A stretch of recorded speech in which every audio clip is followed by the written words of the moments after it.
A imperatriz Matilda foi uma candidata formidável ao trono inglês durante a era turbulenta conhecida como a Anarquia. Essa amarga guerra civil, travada entre os anos de 1138 e 1153 em toda a Inglaterra e Normandia, mergulhou ambos os reinos em um estado de quase colapso total. E a ordem se desintegrou, e a terra mergulhou no caos, tornando-se um lugar de medo e sofrimento para seu povo. Tão devastador foi o conflito que um cronista lamentou: Cristo e seus santos estavam adormecidos durante esse período. Pelos padrões até mesmo das guerras medievais mais brutais, esse foi um tempo de ruína e desespero excepcionais. No centro dessa tempestade estava a imperatriz Matilde, uma mulher de vontade inabalável, ambição implacável e sangue real. Embora os grandes senhores da Inglaterra e da Normandia tenham jurado fidelidade a ela, quando chegou a hora, muitos não defenderam sua reivindicação ao trono. Esta é a história da primeira rainha da Inglaterra. Mesmo que a história não a reconheça assim, esta é a história da imperatriz Matilda. Matilda nasceu em 1102, filha do rei Henrique I da Inglaterra e de Matilda da Escócia. Seu pai, Henrique, era o filho mais novo de Guilherme, o Conquistador, o duque normando que em 1066 atravessou o canal e tomou o trono inglês, forjando um império anglo-normando que se estendia até o país de Gales. Após essa conquista surgiu uma nova elite, barões poderosos que possuíam terras dos dois lados do canal e mantinham fortes laços com o reino da França. Na época, era uma fusão fragmentada de condados e senhorios, mal mantida unida sob o governo nominal do rei francês. Sua mãe, Rainha Matilde da Escócia, trouxe uma linhagem de grande poder simbólico. Ela era filha do rei Malcolm III da Escócia e de Margarida de Wessex, membro da antiga Casa Real Saxônica Ocidental e descendente direta de Alfredo, o Grande, o reverenciado rei anglo-saxão que governou muito antes da invasão normanda. Para Henrique I, esse casamento era mais do que uma aliança política. Foi uma união que reforçou sua legitimidade ao fundir a ambição normanda com o legado da linhagem real nativa da Inglaterra. Matilde tinha um irmão legítimo, Guilherme Adeline, o herdeiro do trono. O pai dela, porém, teve várias amantes, gerando cerca de 20 filhos ilegítimos. Pouco se sabe sobre os primeiros anos de Matilde, mas acredita-se que ela permaneceu sob os cuidados da mãe, recebendo uma educação que enfatizava a de alfabetização e a devoção religiosa. A criação de Matilde foi moldada pela presença de nobres proeminentes na corte, incluindo seu tio materno Davi, que mais tarde se tornaria o rei da Escócia, assim como figuras ambiciosas como seu meio-irmão Roberto de Gloucester e seu primo Estevão de Blois. No ano de 1108, quando Henrique I partiu para a Normandia, ele confiou Matilde e seu irmão Guilherme aos cuidados de Anselmo, o arcebispo de Cantuária, um clérigo respeitado e favorecido pela rainha Matilde. Embora não existam registros detalhados sobre a aparência da jovem Matilde, cronistas contemporâneos a descreveram como uma mulher de beleza notável quando atingiu a idade adulta. Por volta do ano de 1109, Henrique V da Alemanha, o imperador do Sacro Império Romano, que também era rei da Borgonha, da Alemanha e da Itália, enviou emissários à Normandia com uma proposta. Ele pedia a mão de Matilde em casamento. Ele também escreveu à mãe dela para pressionar sobre o assunto. Para o rei Henrique I da Primeira Inglaterra, o casamento era extremamente atraente. Sua filha se casaria com uma das dinastias mais poderosas da Europa, aumentando seu próprio prestígio como o filho mais novo de uma casa real, relativamente nova e lhe garantindo um aliado poderoso.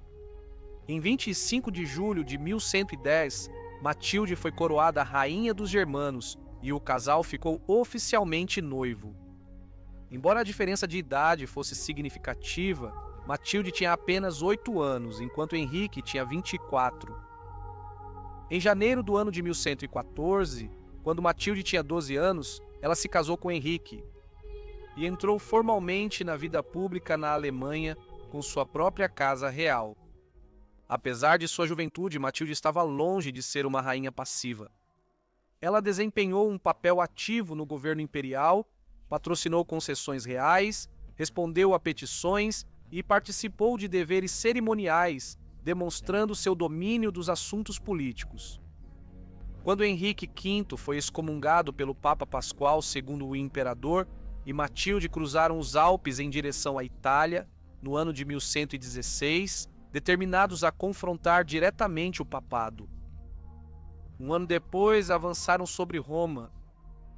O Papa fugiu quando eles chegaram e, em sua ausência, o enviado papal Maurício Burdim coroou o casal na Basílica de São Pedro, provavelmente na Páscoa e novamente em Pentecostes.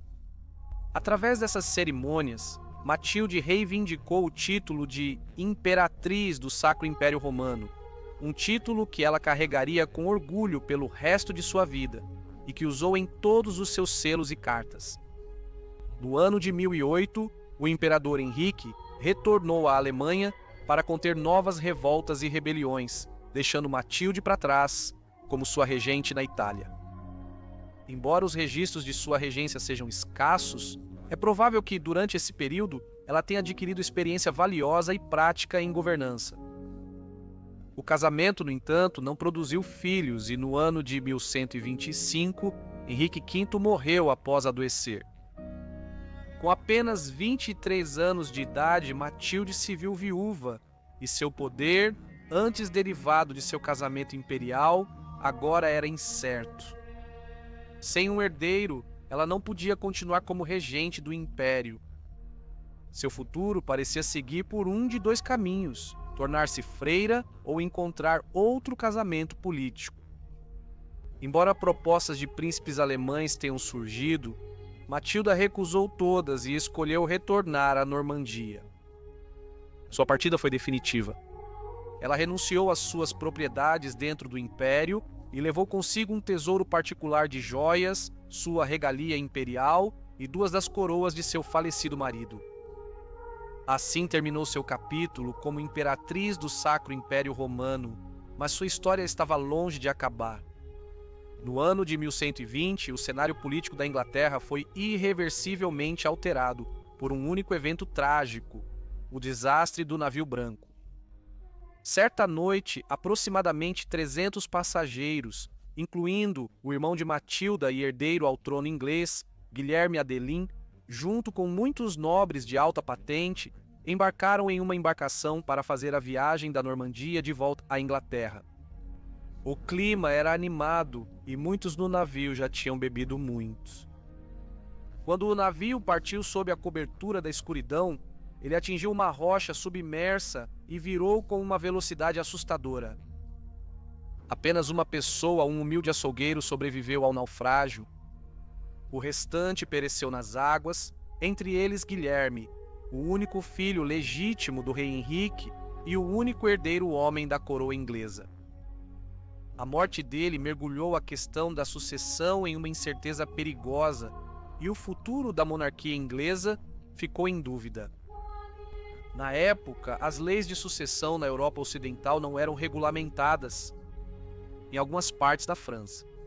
A herança pelo filho mais velho era comum, mas a Inglaterra tinha uma tradição mais complexa. Durante o período anglo-saxão, os reis eram frequentemente escolhidos por um conselho conhecido como Witan.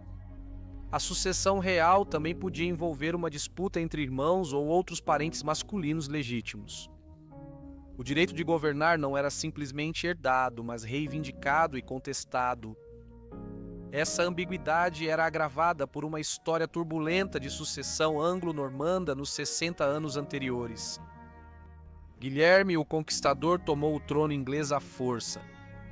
Seus filhos Guilherme Rufo e Roberto Curtosi lutaram ferozmente pela herança e Henrique I só conseguiu garantir a Normandia graças ao poder militar. Não ocorria uma transição de poder pacífica e indiscutível desde a Casa de Wessex, mais de um século antes. Agora, com Guilherme Adeline perdido no mar, a coroa inglesa estava vulnerável mais uma vez, sem herdeiro, incerta e exposta às ambições daqueles que desejavam tomá-la. Henrique I refletiu longa e profundamente durante muitos anos sobre a questão de quem deveria sucedê-lo. A questão pesava muito sobre ele, pois o futuro de seu reino estava em jogo. Mas finalmente, no ano de 1127, ele chegou a uma decisão. De acordo com a crônica anglo-saxônica, Matilda havia retornado à primeira Inglaterra no ano de 1127, convocada por seu pai, o rei Henrique I, que finalmente decidiu nomeá-la como sua herdeira. A chegada dela marcou uma virada no futuro incerto do reino.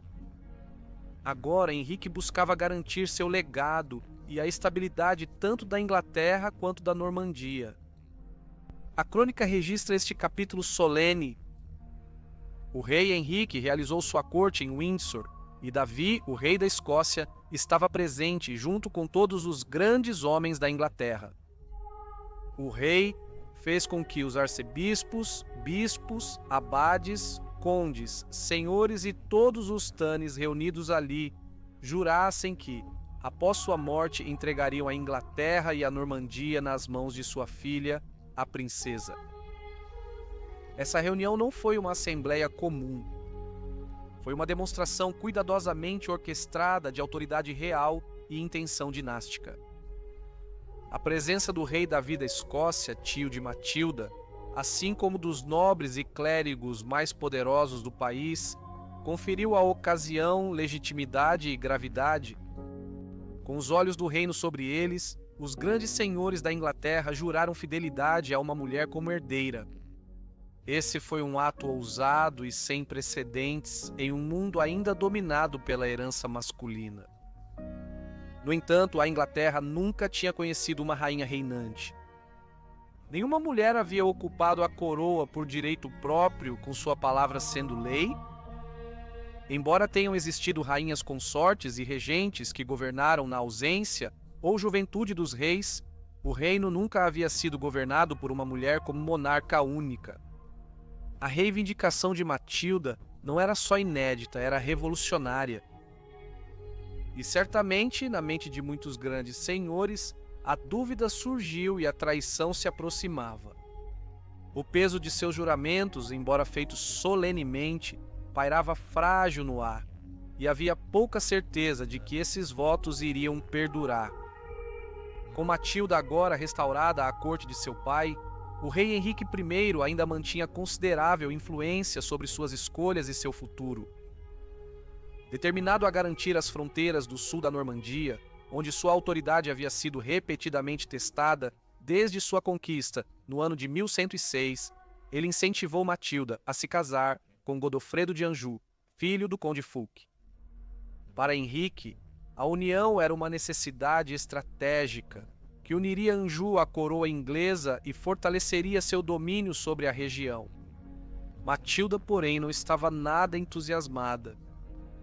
Tendo sido imperatriz do Sacro Império Romano-Germânico e agora herdeira do trono inglês, ela via a ideia de se casar com o filho de um simples conde como algo abaixo de sua dignidade. A diferença de idade entre eles só aumentava sua relutância. Ela tinha 25 anos, enquanto Godofredo mal tinha 13, sendo ainda mais um garoto do que um homem. No entanto, apesar de suas dúvidas, Matilde acabou cedendo à vontade de seu pai, e no ano de 1128, os dois se casaram. A união foi tensa desde o início, havia pouco afeto entre eles, e seus temperamentos se mostraram pouco compatíveis para a harmonia. No entanto, o dever falou mais alto. Em março do ano de 1133, Matilda deu à luz seu primeiro filho, a quem chamou de Henrique em homenagem ao seu pai. 2 anos depois, em 1135, o rei Henrique I da Inglaterra morreu. Com sua morte, tanto a Inglaterra quanto a Normandia foram lançadas em uma profunda e perigosa incerteza. O juramento feito a Matilda agora seria posto à prova e o destino do reino estaria em jogo. Quando a notícia da morte do rei Henrique I começou a se espalhar pelo reino, muitos daqueles que tinham direito ao trono se viram mal posicionados para agir rapidamente. Matilda e seu marido ainda estavam em Anjou, longe do centro do poder inglês, mas um homem estava em melhor posição do que a maioria para aproveitar o momento: Estevão de Blois. Estevão estava em Bolonha quando recebeu a notícia. Ele era filho de Estevão Henrique de Blois, um nobre francês estimado e veterano das cruzadas. A mãe de Estevão era Adela da Normandia, filha de Guilherme, o Conquistador. Assim, Estevão possuía sangue real pelo lado materno, o que lhe dava uma reivindicação legítima, mas politicamente frágil, ao trono inglês. Sem demora, Estevão reuniu seus cavaleiros de confiança e atravessou o canal. Em 8 de dezembro, ele provavelmente já estava em suas propriedades perto de Londres. Em poucos dias, ele começou a afirmar sua reivindicação, agindo com rapidez e precisão. O povo de Londres o recebeu de braços abertos, proclamando-o rei e aclamando seu nome nas ruas. Sua causa foi ainda mais fortalecida pelo apoio da igreja, especialmente de seu irmão, Henrique de Blois, o poderoso bispo de Winchester. Estevão cavalgou até Winchester e garantiu o tesouro real, um símbolo vital da autoridade real.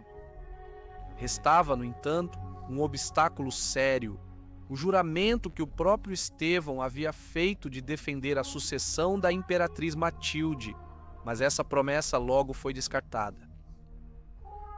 Henrique argumentou de forma convincente que o juramento foi imposto injustamente e que o falecido rei errou ao obrigar sua corte a jurar lealdade a uma mulher. Para fortalecer a reivindicação, o bispo Henrique convenceu Hugo Bigode, o mordomo real do falecido rei, a jurar que o rei Henrique, em seu leito de morte, havia renunciado à sucessão de Matilde e nomeado Estevão como seu verdadeiro herdeiro. Essa manobra remodelou a narrativa em toda a Inglaterra. Entre nobres e plebeus, a legitimidade da reivindicação de Estevão ganhou força, e em 22 de dezembro do ano de 1135, Estevão foi coroado como rei da Inglaterra na abadia de Westminster. A coroa era dele, mas a paz não, e uma tempestade se formava no horizonte. Nos primeiros dias do reinado de Estevão, seu governo parecia promissor. A corte real brilhava em esplendor, repleta de reuniões luxuosas onde Estevão concedia generosos presentes de terras e favores reais aos seus apoiadores. O apoio do Papa Inocêncio II legitimou ainda mais sua reivindicação ao trono, dando aprovação divina ao reinado. Mas a ilusão de paz durou pouco. Por baixo da superfície, o descontentamento crescia e logo surgiram problemas. Ao saber da morte de Henrique I e de que Estevão usurpara o trono, o rei Davi I da Escócia lançou uma invasão ao norte da primeira Inglaterra em nome de Matilda. Ele tomou fortalezas importantes, incluindo Carlisle e Newcastle. Ao mesmo tempo, o sul do país de Gales se rebelou, e Estevão, apesar de seus esforços, não conseguiu subjugar a região. Enquanto isso, do outro lado do canal, Godofredo, marido de Matilda, seguia com sua campanha. No início de 1136, Godofredo lançou ataques na Normandia, explorando a fragilidade dos domínios continentais de Estevão.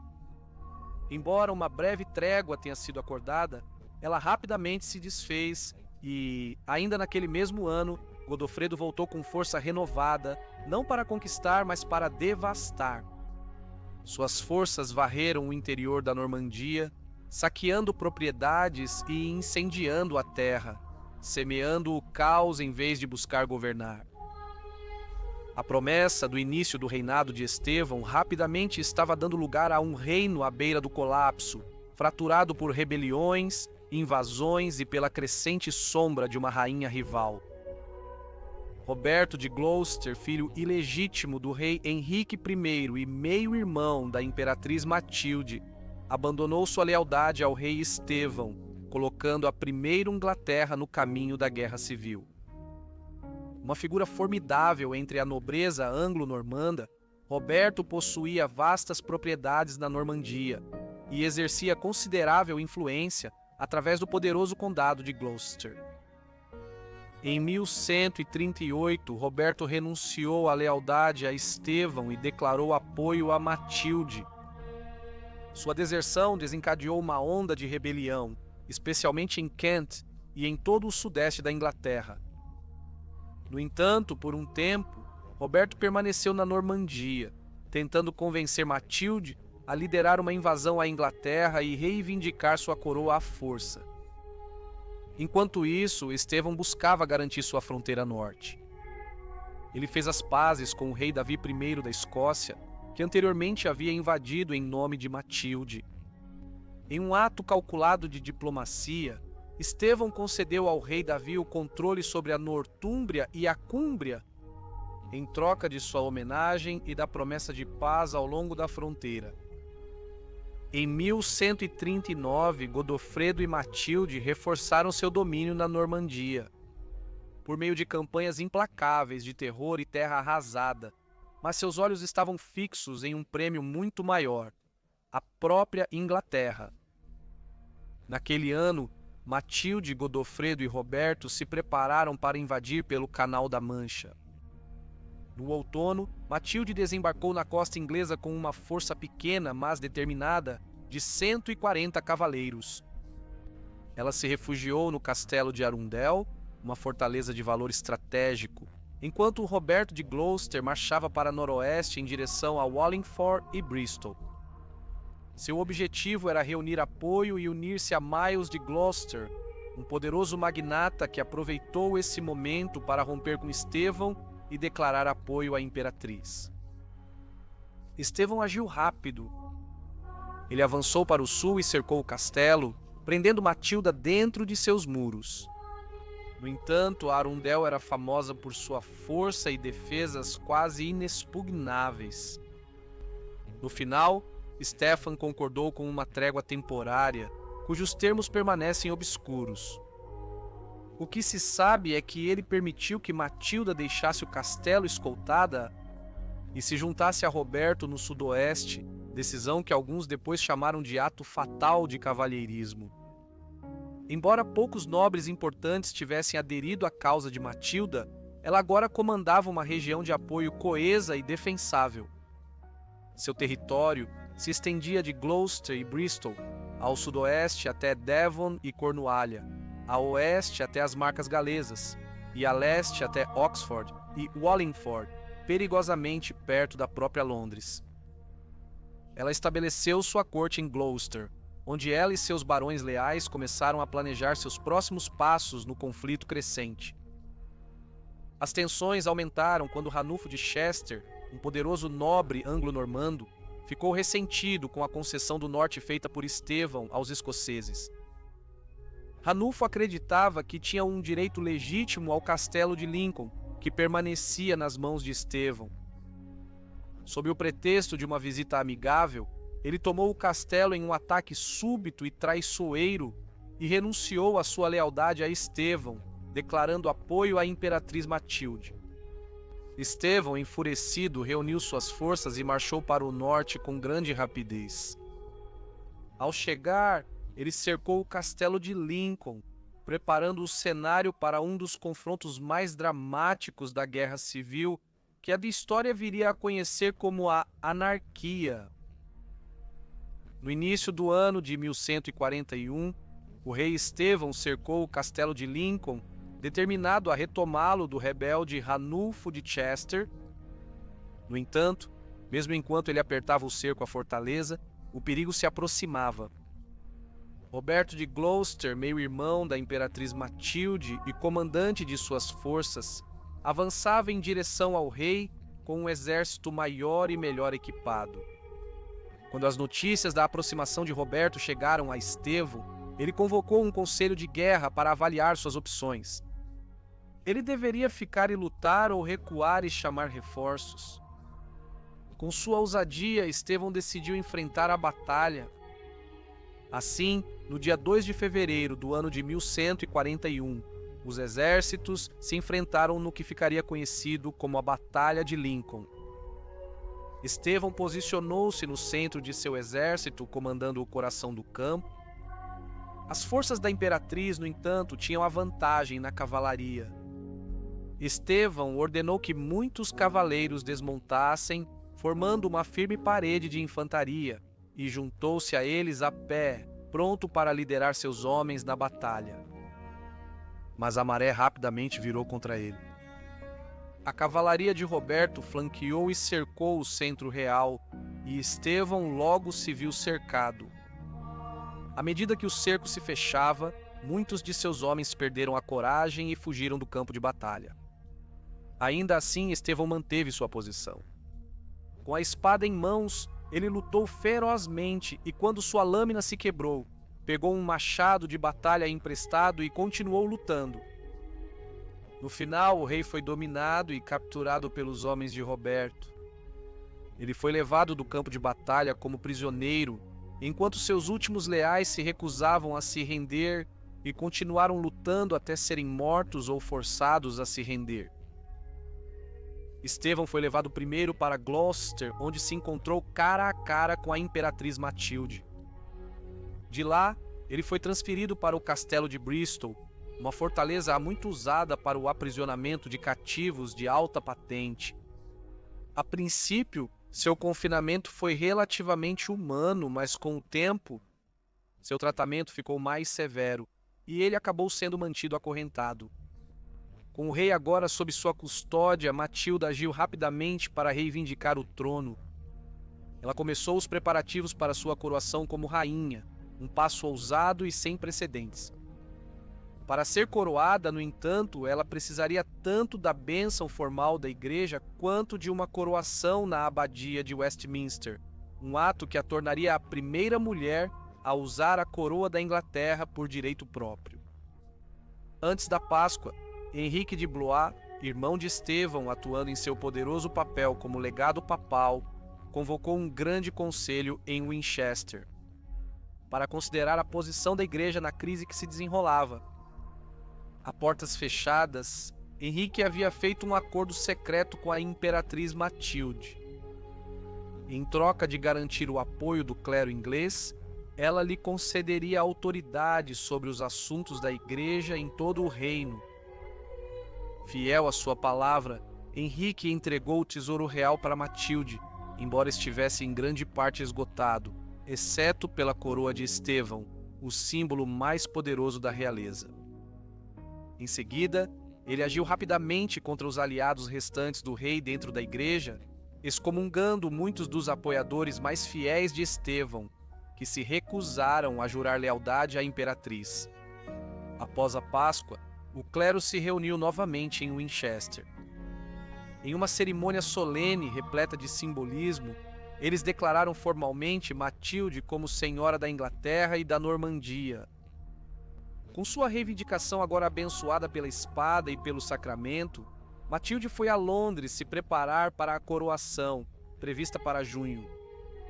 No entanto, à medida que se aproximava da capital, o terreno sob seus pés começou a mudar.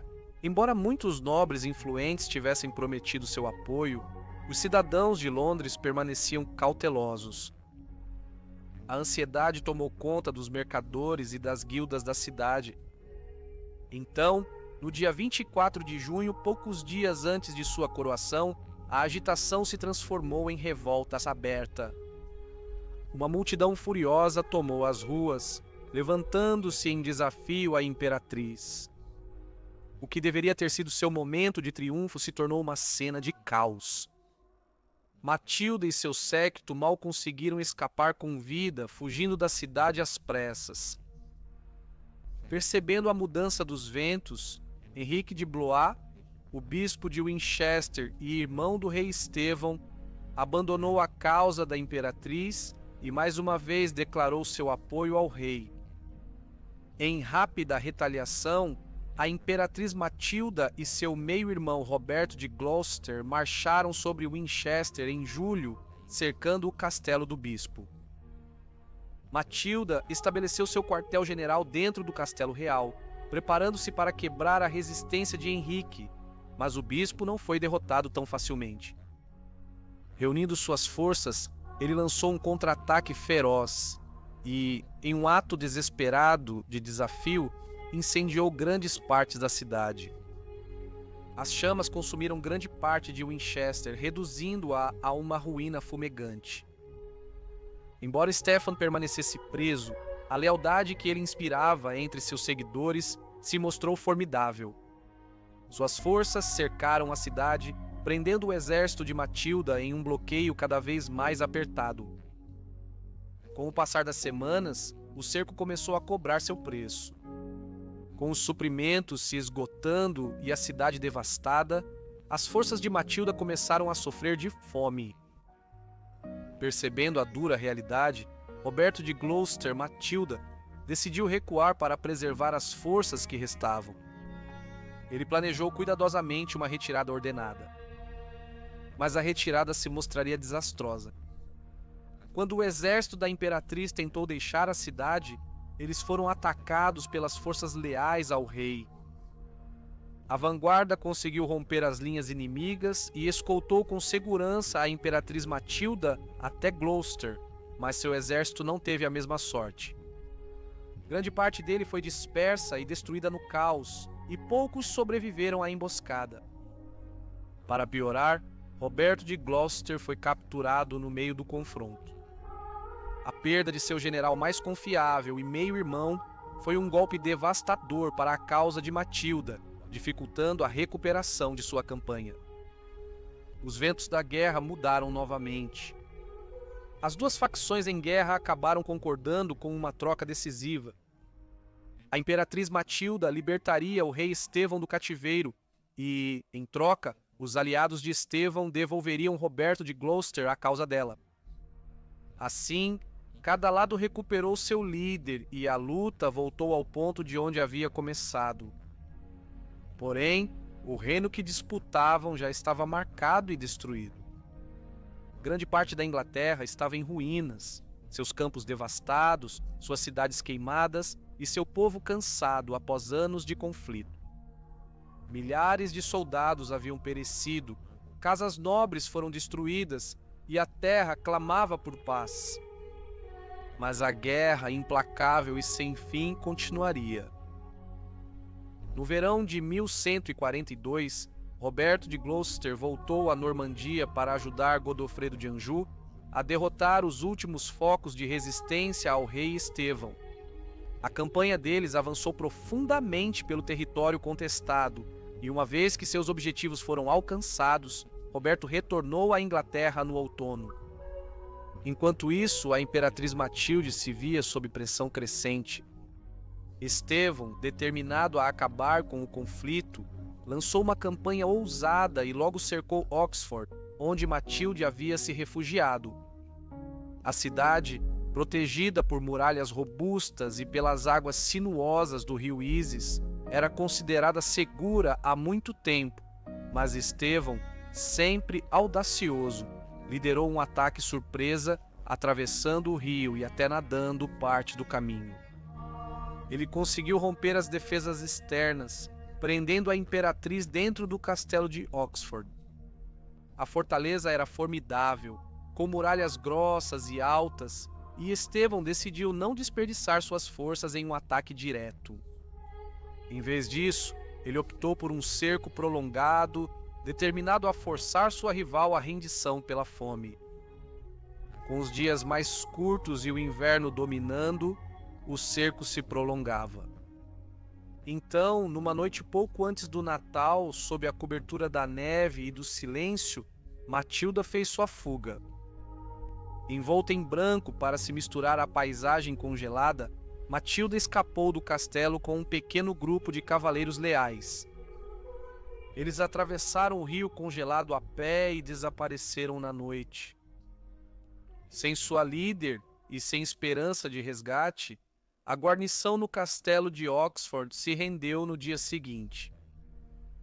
Foi uma fuga ousada que se tornaria lendária, pois a senhora da Inglaterra mais uma vez escapou de seus inimigos com coragem, astúcia e um manto de neve de inverno. Por volta de 1140, a guerra entre a imperatriz Matilda e o rei Estevão tornou-se um impasse cansativo. Nenhum dos lados podia reivindicar uma vitória decisiva, e a Inglaterra, desgastada por anos de conflito, definhava na incerteza. O ano de 1143 começou de forma precária para o rei Estevão. No castelo de Wilton, em Hertfordshire, um importante ponto de reunião para suas forças reais, ele se viu sitiado por Roberto de Gloucester. Pressionado e em desvantagem, Estevão tentou uma fuga desesperada, que culminou na Batalha de Wilton. Mais uma vez, as forças da imperatriz se mostraram formidáveis. O exército do rei vacilou sob o peso do ataque, e por um breve momento parecia que Estevão poderia ser capturado pela segunda vez. Mas o destino mudou graças à lealdade de um homem, o mordomo de Estevão, que liderou uma valente ação de retaguarda. Com uma coragem notável, ele conteve o exército avançando, dando a Estevão tempo suficiente para escapar do campo de batalha. Foi uma luta arduamente conquistada e, embora a coroa tenha sido preservada naquele dia, o conflito não dava sinais de acabar. A terra permaneceu dividida, seu povo exausto e seus governantes presos em uma luta incessante pela alma do reino. Do outro lado do canal, no entanto, Godofredo de Anjou estava fortalecendo sua posição de forma constante. Em 1144, após capturar com sucesso Rouen, Godofredo foi formalmente reconhecido como Duque da Normandia, garantindo o ducado em nome de Matilde e expandindo sua esfera de influência. No ano de 1147, Roberto de Gloucester, o meio-irmão leal da imperatriz e seu comandante mais habilidoso, faleceu pacificamente, marcando um ponto de virada na longa e amarga luta pela coroa inglesa. No ano seguinte, a imperatriz Matilde deixou a Inglaterra e retornou à Normandia, e sua ausência diminuiu ainda mais o ímpeto da guerra. Na mesma época, o chamado a Segunda Cruzada ecoou pela Europa, e muitos apoiadores restantes da imperatriz atenderam e deixaram o reino. Enfraquecendo o controle da facção dela sobre a Inglaterra, o espírito do conflito também diminuiu. Sem um vencedor claro à vista e com anos de derramamento de sangue atrás deles, muitos dos barões do reino procuraram garantir seus ganhos pessoais por meio de pactos privados e tratados de paz. A Inglaterra, cansada da guerra, começou a ficar silenciosa. Após a retirada dela, o filho mais velho de Matilda, Henrique, assumiu lentamente o papel de líder. Ansioso por afirmar sua reivindicação, o jovem príncipe chegou à Inglaterra em 1147 com poucos mercenários. No entanto, sua primeira expedição foi um fracasso, dificultada em parte pela falta de recursos para pagar as tropas. Sem se deixar abater, Henrique retornou à Normandia, onde Matilde restabeleceu sua corte em Rouen. Lá, ela provavelmente planejou a tentativa de Henrique de conquistar o trono inglês. Em 1149, Henrique cruzou novamente o canal, agora para formar uma aliança no norte com o influente Ranulfo de Chester. A intenção deles era atacar York, talvez com a ajuda dos escoceses, mas o rei Estevão agiu rapidamente, marchando para o norte para defender a cidade. A campanha fracassou antes de começar e Henrique voltou novamente à Normandia. Lá, seu pai o declarou duque, solidificando sua autoridade crescente. Apesar de sua juventude, o carisma e a liderança de Henrique estavam lhe rendendo admiração em toda a Europa.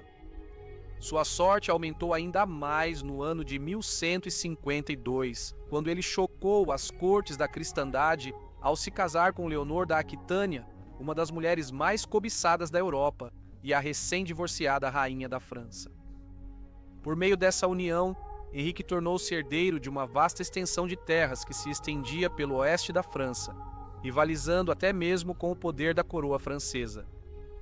No início de 1153, Henrique desembarcou na Inglaterra mais uma vez, desta vez com maior determinação. Embora Estevão tenha tentado forçá-lo a uma batalha decisiva, o início do rigoroso inverno tornou o conflito insustentável e o rei retirou-se para Londres sob uma trégua. Embora suas vitórias militares tenham sido modestas, Henrique e seus aliados agora controlavam o sudoeste, as Midlands e grandes partes do norte. A guerra civil, conhecida sombriamente como a anarquia, já durava quase 15 anos.